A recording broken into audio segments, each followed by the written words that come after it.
ఒకప్పుడు ఒంట్లో వేడి చేసిందంటే చాలు చాలామంది సబ్జా గింజల్ని నానబెట్టుకొని వాటిలో చక్కెర వేసుకొని ఆ పానీయాన్ని తాగేవారు. ఇప్పుడు చాలామంది వేడి చేస్తే మజ్జిగ, నిమ్మరసం తాగుతున్నారు. కానీ వేసవిలో ఒంటికి చలవ చేసే పానీయాల్లో సబ్జా చాలా మేలు. కూల్ డ్రింకులు, ఎనర్జీ డ్రింకులు వంటివి తాగితే సైడ్ ఎఫెక్ట్స్ చాలా ఉంటాయి. వాటి బదులు సబ్జా గింజల్ని తాగితే అన్ని ప్రయోజనాలే. ఇంట్లో, ఆఫీస్లో, ప్రయాణాల్లో ఉన్నప్పుడు ఎప్పుడైనా సరే దాహం తీర్చడంలో సబ్జా గింజలు అద్భుతంగా పనిచేస్తాయి. జిగురులా ఉండే ఈ సబ్జా గింజల్లో బోలెడు ఔషధ గుణాలు ఉంటాయి. పైగా శరీర ఉష్ణోగ్రతను సైతం తగ్గించి మల మూత్ర సమస్యల్ని నివారిస్తాయి. ఈ సబ్జా గింజల పానీయం కేవలం చలవ చేయడం మాత్రమే కాదు, మన ఒంటికి ఎంతో మెరుగైన ఆరోగ్యాన్ని ఇస్తుందని ఆయుర్వేదం చెబుతోంది. అధిక బరువు, మలబద్ధకం, మధుమేహం, డీహైడ్రేషన్, శ్వాసకోశ వ్యాధులు ఇలా చాలా వాటికి సబ్జా గింజలు మంచి మందుగా పనిచేస్తాయి.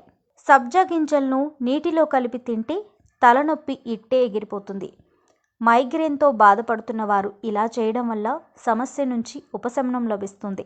అలాగే గోరువెచ్చని నీటిలో తేనె, అల్లం రసం కలిపి దాంతోపాటు కొన్ని సబ్జా గింజల్ని కూడా అందులో వేసి ఆ మిశ్రమం తాగడం వల్ల దగ్గు, జలుబు వంటి శ్వాసకోశ సమస్యలు నయమవుతాయి.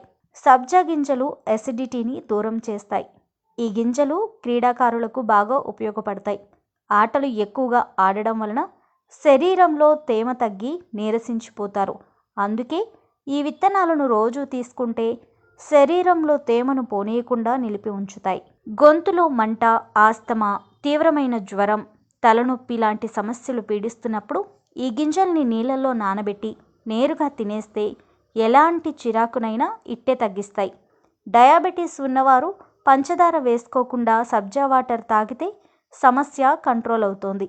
బ్లడ్లో గ్లూకోజ్ లెవెల్స్ కూడా సెట్ అవుతాయి. చర్మ సమస్యలను ఎదుర్కొనేవారు సబ్జా గింజలు మరియు కొబ్బరి నూనె కలిపి వాడితే చర్మ సమస్యల్ని ఎదుర్కోవచ్చు.